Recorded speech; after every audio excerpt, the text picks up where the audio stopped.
Hey, welcome to Journey Online. I'm Chris. I'm so glad you're watching today. We're in a series called The Games We Play, and we're on the fifth week of that. It has been really meaningful so far. I thought the best way to start today would be to play a little game. It's kind of a math game. If you don't like math, it's okay, because it's super simple and a little bit ridiculous, but here we go. I'll just start with this. eBay, and here's the math part, minus, that's a minus sign.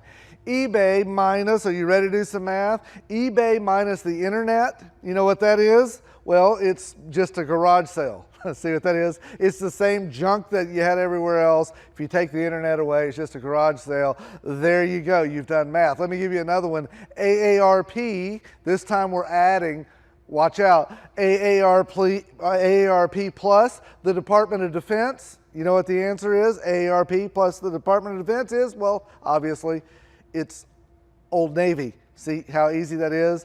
This is great material, people. Come on. Let me give you this one. You know what that logo is? Anybody? You know what it is? That is Wikipedia. Wikipedia plus, as you would have expected, Pampers. Wikipedia plus Pampers. This is the most obvious one because the answer is WikiLeaks. See what we're doing with that? Pampers, WikiLeaks. All right, we'll finish with this one because it's about all we can bear. Anytime you can start with Miley Cyrus and minus, you know this is dangerous territory. So here we go, Miley Cyrus minus makeup, and this one really is obvious because the answer is Justin Bieber, which if you've never seen both of them in the same place at the same time, it leads to the question, could they be the same person? Miley Cyrus, Justin Bieber, that's quality entertainment, people. People who tuned in and got that, no extra charge. You don't have to hit TikTok or Instagram or whatever you follow, YouTube's. You've got quality information from us already. This series is called The Games We Play. The Games We Play, it's been built on a few things. One, the first week we landed in this, that the life we have, this game of life that we're in, all has the same finish. When it comes to an end, all of the stuff, all of the pieces, all of everything gets put back in the box, including you. The truth is, in the scope of everything, our little life, our little game is relatively small, and no matter how hard you play it, no matter how hard you run, no matter what you do, in the end, it all gets put away. It seems like it's everything, but in the end, it gets put back in the box. And now we've looked at some of the rules of the game, some of the strategies of the game. Today we want to look at the hazards of the game. And to do that, I think it's important for us to recognize that there are hazards in every game. I used to live down in South Florida, and I played golf there sometimes. There's things on golf courses called hazards. Sometimes they'll have stakes around them, and that'll denote that is you're in a hazard. There's different rules for what happens if your ball goes in a hazard. However, there it was a little bit different than anywhere I've ever played here in Tennessee, because sometimes you would hit over on the 3rd hole or the 8th hole where there were water hazards, or the 10th and 11th and 14th and 17th, because there's a lot of water in Florida.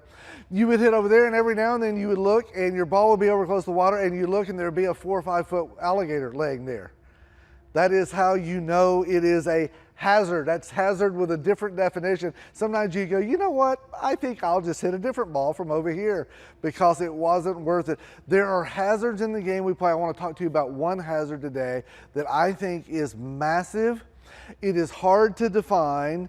It is hard to spot, but it is life-changing if you can. For me, this hazard has been one, as I've looked at it, it has been a massive life changer for me. So why don't we dig in with a verse, and as we look at it, it is a verse that every now and then something happens in life and you go, that seems like a massive overreaction to something. If you don't know what that looks like, go to Walmart, you'll find it.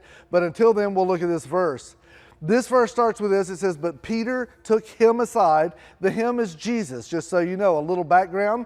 Jesus has just told the guys who hang around him most and some other people who are following that his end game is bad, that his life is going to come to an end and it's not going to be a peaceful thing. It's a really negative conversation. And as soon as he did, Peter took him aside and he began to reprimand him. He's like, wait a minute, I don't like this at all. As a matter of fact, he reprimanded him for saying such things. Heaven forbid, Lord, he said, this will never happen to you. So Peter's like, nuh-uh, not going to happen. I'll not allow it. This is ridiculous. You're going to be a king. You're going to reign. You're going to kill it. It's not going to kill you. This is great. And what you're saying is not, so stop it. That all in all isn't bad. Like if you say I'm going to die and people are like, well, okay, whatever, that's bad. You would think you would be in trouble for that. If people say, no way, we love you too much to let it happen, you'd almost think that's a good response. Look at the seeming overreaction. Jesus turned to Peter and he said, get away from me, Satan. I mean, that's almost like talking to your spouse language kind of there. Why would he say that? What a massively over-dramatized moment it would seem. And that's not even where it ends. He says, get away from me, Satan. You are a dangerous trap to me. Peter's like, no way, we love you. You're the man. We're in it together. He's like, get away from me, Satan. You're a dangerous trap to me. He says, you are seeing things entirely or merely from a human point of view, but not from God's. What a weird overreaction. What is up with that? Why almost anger? Why such an aggressive response? Isn't that a great question? Like a 25-cent statement and a $50 million response. I mean, why such an over response? That's where we want to land. But to get there, I want to leave that hanging, and I want us to back up a little bit because I like doing things that way. So let's go all the way back to the very beginning of time. God made stuff. He separated light from dark, and he made stuff. He put stuff in the ocean. Animals did all that. And then he gets to this point. It said God created human beings. He created them in his image. We're trying to figure out, why would Jesus respond so aggressively? This is where it starts. He created them in his image, reflecting God's nature. He created them male and female. Super simple. God said, I've made all this stuff. Now the pinnacle of my creation, I'm going to create two things. I'm going to create man. I'm going to create woman. It's super easy. It's super simple. It is to the point. That's where we start. The next verse lands us with this. And God blessed them. See, that's cool. He said, he didn't say he blessed everything. He blessed specifically man and woman. And then he gave them, this was his blessing to them. This was kind of his big pronouncement. He said, prosper, reproduce, fill the earth, take charge, be responsible for the fish in the sea, the birds in the air, for every living thing that moves on the face of the earth. This is the original mission statement. Every organization, every business, everything has to have a mission statement in today's world. This is the original mission statement. And pretty simply put, it was this: I have made you. Now take under my authority. I give you authority to take care of what I've made, to make it better, build upon it, love it, care for it. That is your mission. That under my authority, I give man and woman the authority to take care of all the things I've created. I want you to care for it and nurture it and grow it and love it as I have loved you. That was their mission. Not very complicated. As a matter of fact, great mission statements never are. Here's what we recognize. On the same day God made people, he gave them mission and purpose. Here's the reality. People who live without purpose, maybe not just a written thing, but without purpose, people who live without mission find life incredibly hollow, empty. I talk to people all the time and they'll say, Chris, I'm just not sure. I'm going through the motions. I'm doing all the stuff. I'm really busy, but it feels like my life is empty. It almost feels like I'm numb. I don't love it. I don't hate it. I just get through it, and that is my life. Maybe that's where you are right now. You just feel like you're in the wash, rinse, and repeat cycle of life. I go to work, I make some money, I pay the bills. If you've got kids, I take care of the kids. I go through the motions.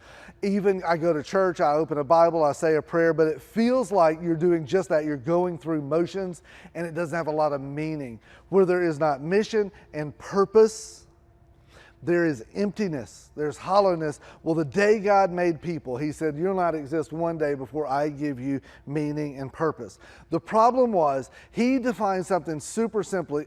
my authority, I give you authority. Care for the things I've made. Love them as I have loved you. And then all of a sudden, if you read a couple of chapters further, things get corrupted. They had mission, then enters this. The serpent told the woman, the enemy came. God said, here's my authority. My authority, I give you incredible ownership over what's here. The only thing I want you to do is stay away from one thing. And if you eat it, it will cause problems. That is my authority. I've given you authority over everything else you need to honor. I made man and woman under my authority to do one thing, care for what I've made. Simple. Stay away from that. It's a trap. The enemy comes to the woman and he says, you won't die if you eat that. He says it's bad. I'm saying, seriously? I mean, he made it all. It's not that big a deal. God knows that the moment you eat from that tree, you will see what's really going on. He didn't say there's no God because they knew there was a God.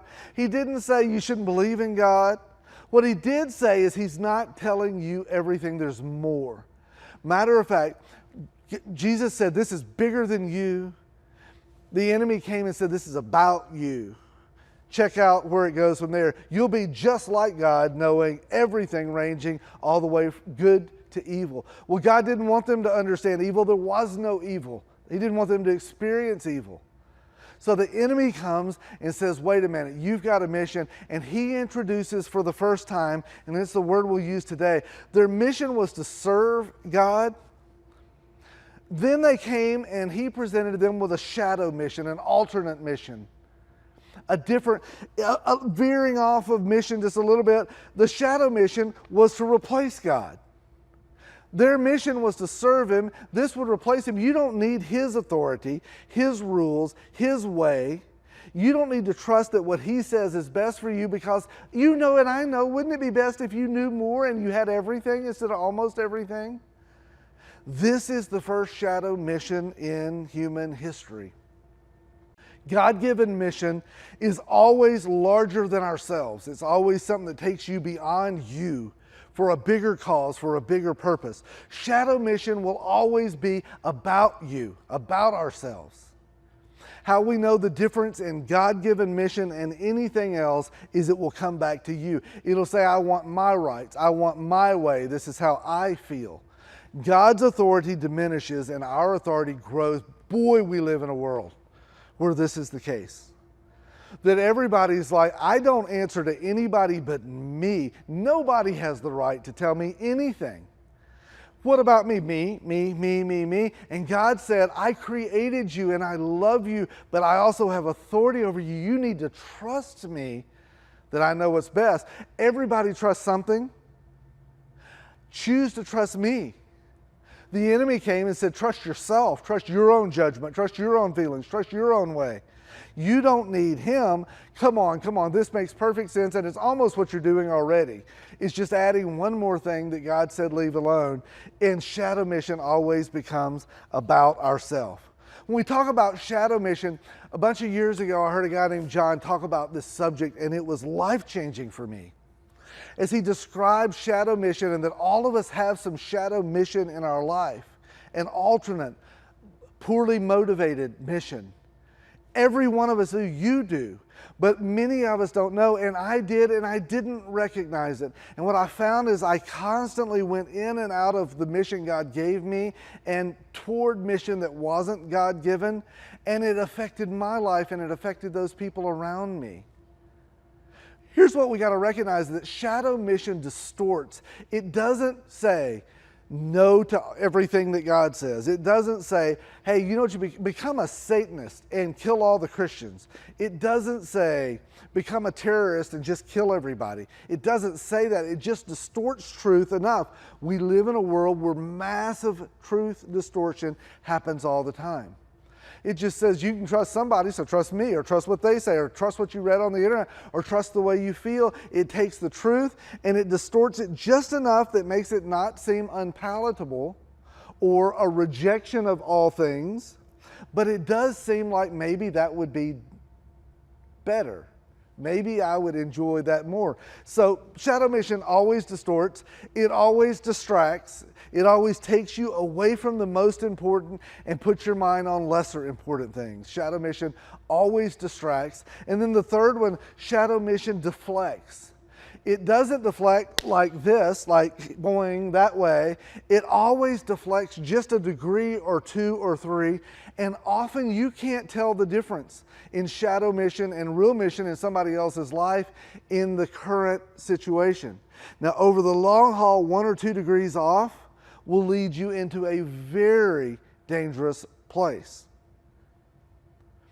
For me, I had to deal with this in my own life because I've had to recognize that sometimes you may never know what shadow mission is for me, because sometimes my shadow mission and my real mission can look exactly the same, except on the inside it's for a very different purpose.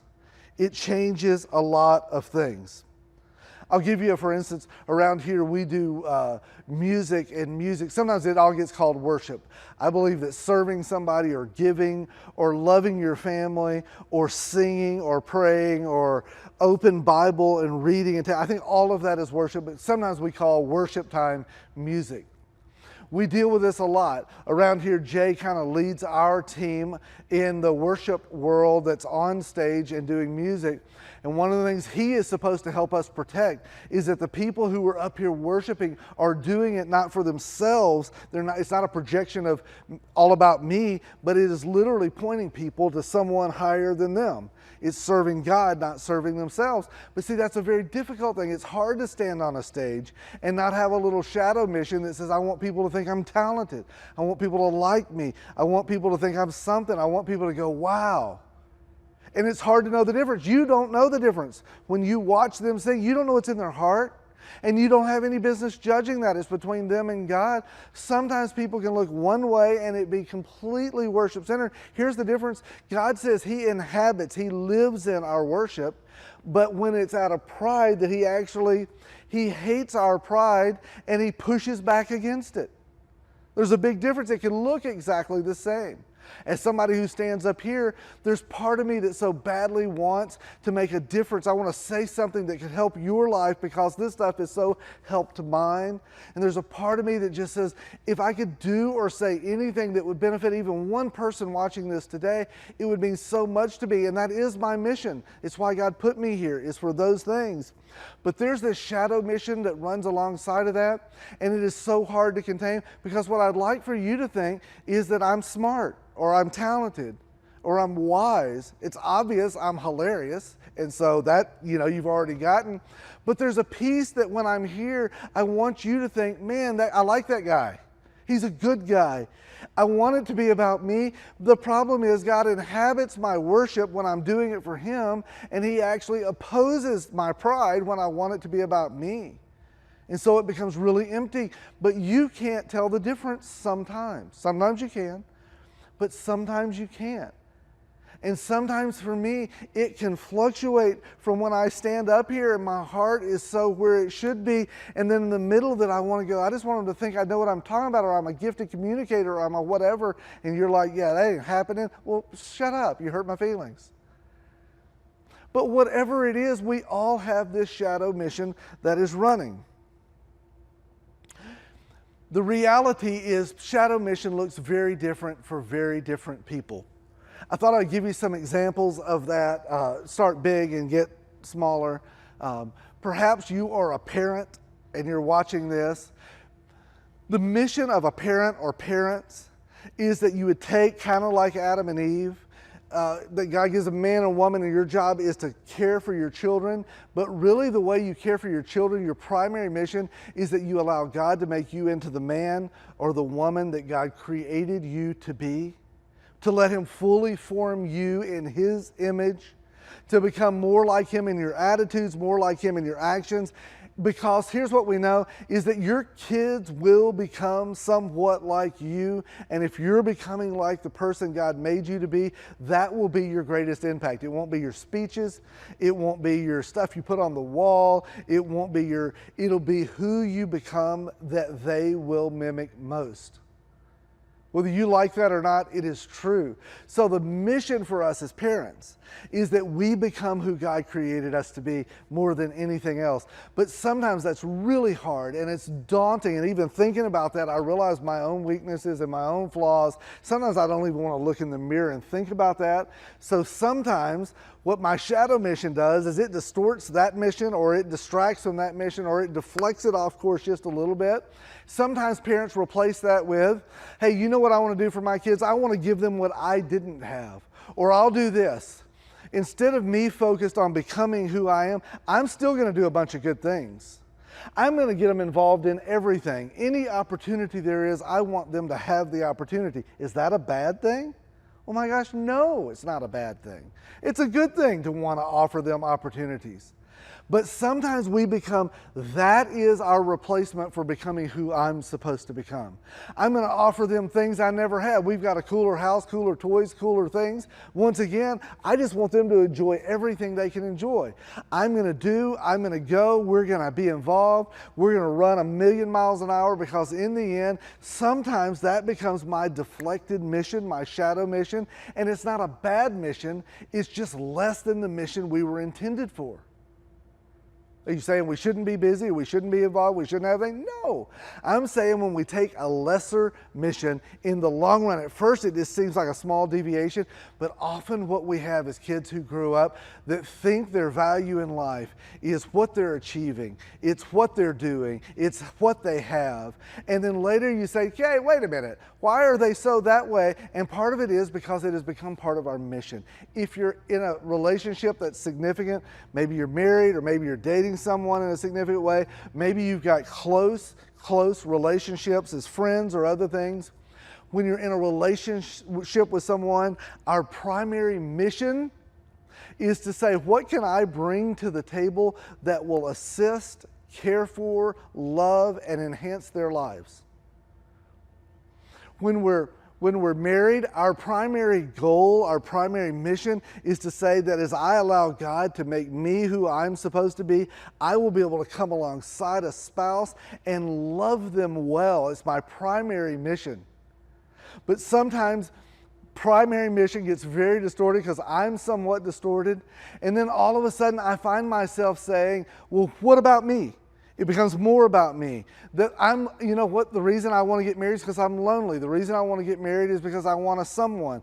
The reason I want, it's not because I want to invest in someone else.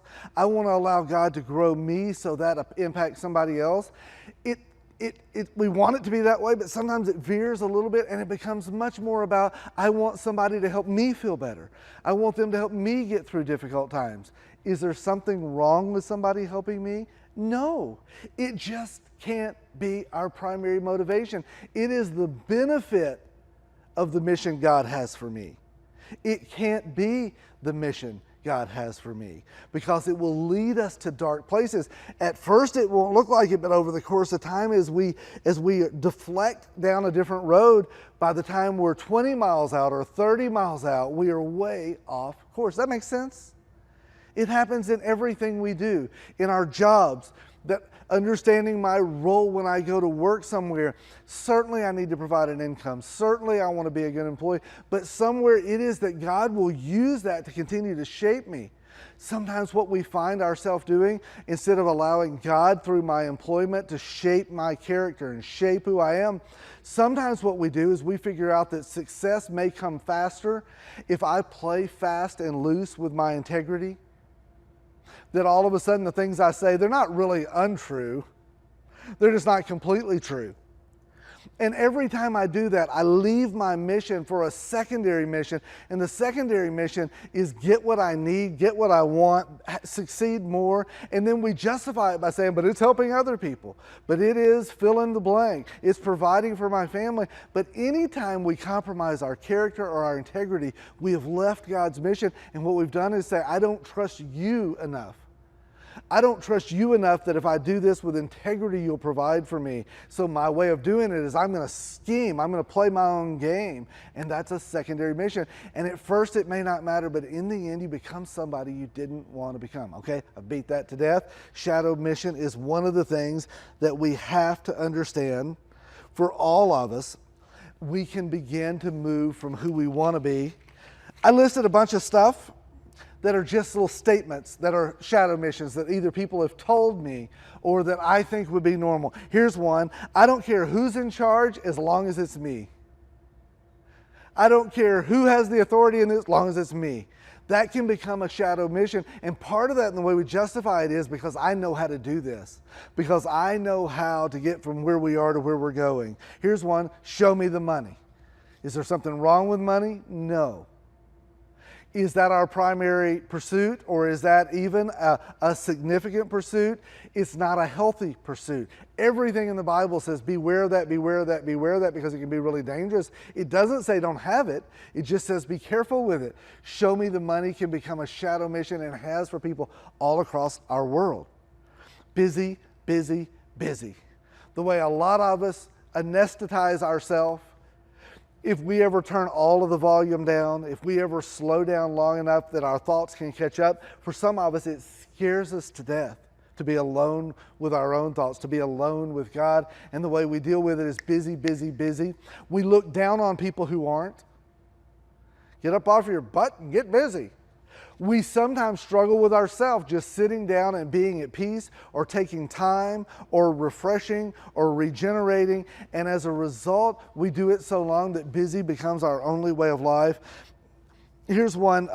Perfect house, perfect marriage, perfect kids, perfect hair, perfect thighs, perfect dog, perfect lawn. It is that image thing that I'm going to try to project. We got it all together. On the inside, I'm not. I'm empty. I'm hollow, or maybe I'm falling apart. But listen, we got it all together. I want everybody around to go, those guys, hey, check that out. Climbing ladders and taking hills. That's what we're doing. Even if we're having to step on a few other people to get there, even if I have to compromise a little bit of who I am and the way I want to be to get there, climbing ladders. You know why? Because we're accomplishing. And accomplishing is important. And accomplishing is good.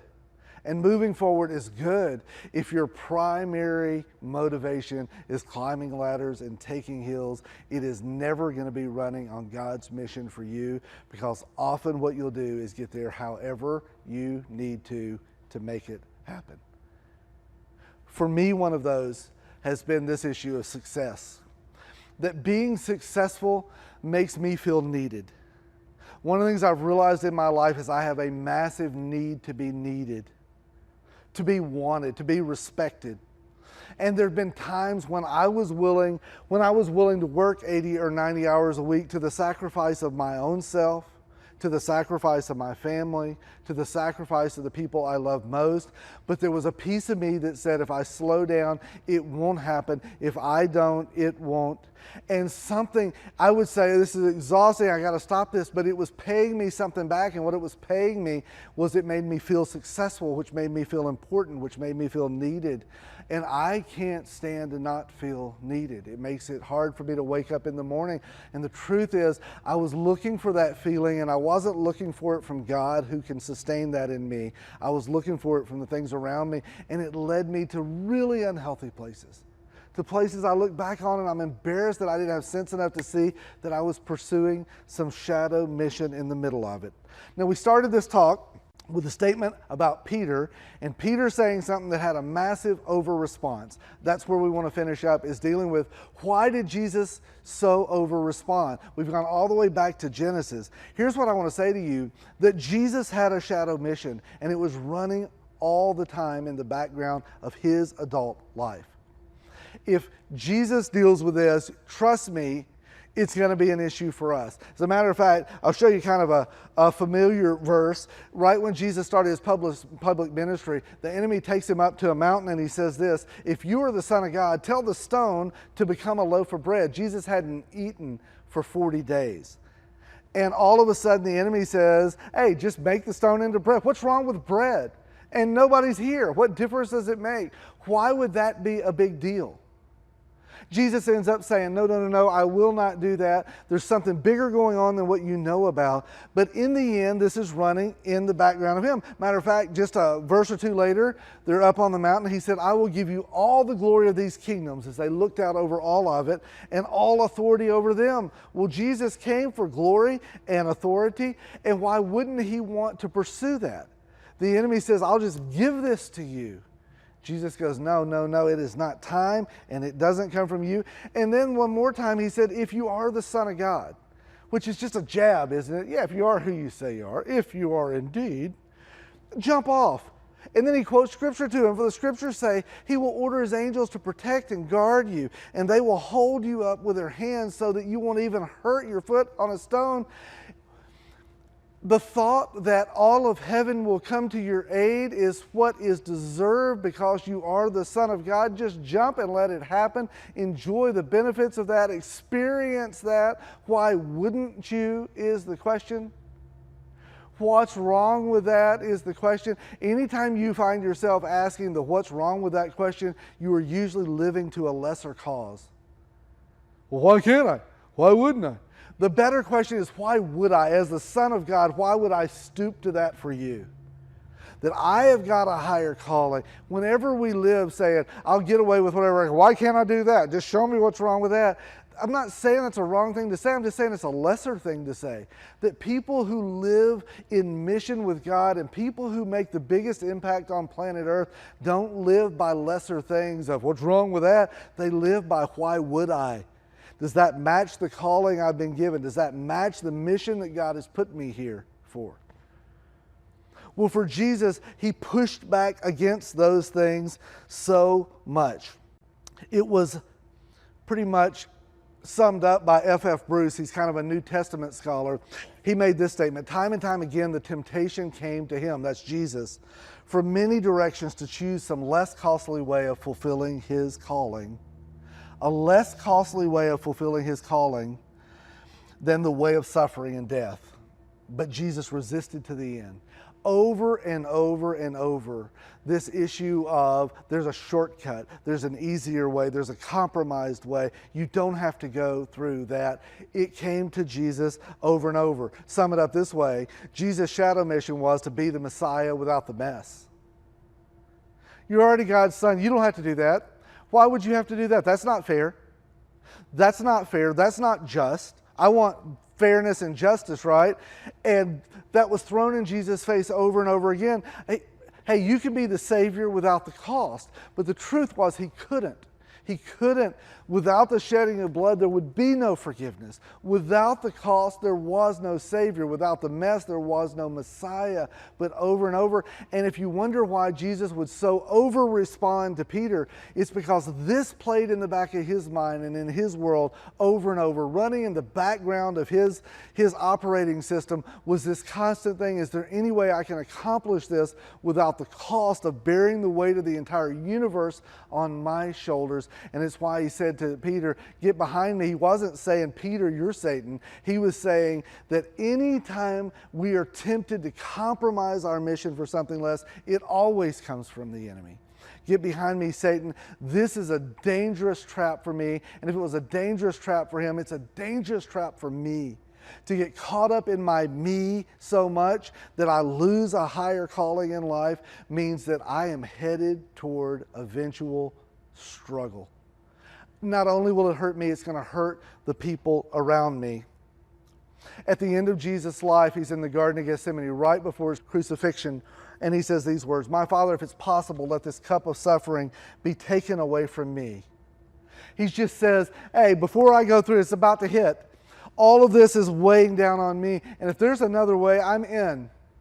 And then he finishes with this statement, and this is what our statement has to look like: "Yet I want your will to be done, not mine." This has to be about a bigger cause than me, because God-given mission is always greater than myself. And shadow mission is always about me. And he just said, if this means it's becoming about me, then I want to go through with whatever you've got. And he did. It's almost like at the point of the crucifixion, the whole earth gave us this illustration of the shadow in shadow mission.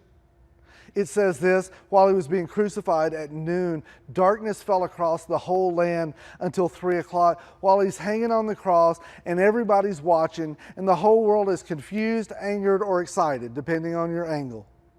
The people who were all about themselves said, good, get rid of him. The people who followed him and had a higher calling and a higher mission were brokenhearted. And a lot of people were right in between, just confused. And in the middle of that, this shadow comes all across humanity, all across the earth. It's like the world just stood still in that moment. And in that moment, between the love of God and the sinfulness of all humanity, there was a shadow that was cast. Between broken, sinful people like me or you and heaven someday, there was this shadow that was cast right across the middle of it. And Jesus hung there, and in just a few minutes, he said, it is finished. You know what was finished? He had defeated that shadow in his life, and as a result, I stand here today. And you can sit in whatever place you are, or stand or watch wherever you are, with the understanding that there is an option in my life that I don't have to find my own way, that my own sin doesn't destroy me, that Jesus did what was necessary. He dealt with his shadow mission, and he defeated the shadow in the mission, which gives us the power to do the same. Can I just ask you honestly, what is the shadow that keeps coming into your mission? What keeps taking you away from the person you know you need to be? Even if you don't know all the how to get there, the thing that keeps distracting or distorting or deflecting you off course, the thing that keeps making you say, yeah, but what about me? That's not fair. That's not fair. I just want what's fair. But what about my rights? But what about my feelings? Instead of saying, I know this, if I become who God makes me to become, He is just. He will find a way. And even if he walks me through something that cost me something, the results are still worth it, because it's what Jesus did, and it's what he calls his followers to do. What is your shadow mission in your marriage, with your kids? What is your shadow mission in your friendship? What is your shadow mission where you work? What is your shadow mission in your community? How could God call you to higher, not lower things? If you can't identify it, it will identify you, and you'll become like your shadow mission. But if you can, that God will walk you through. Can I just say to you today, would you ask God, what is it? Where am I deviating? Where am I veering off? What is it in me? And I promise you this, God will help you identify that. And when you do, place your trust in Him. He started this earth by purpose and mission, and He has one for you. And He will not let go until it is fulfilled someday. So God, help us with that.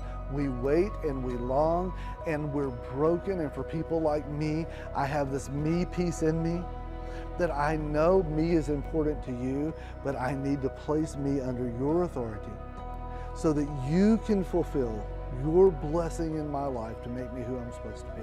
And I trust you that you'll do that, and I ask it in your name. Amen. Thanks for watching. Hope you have a great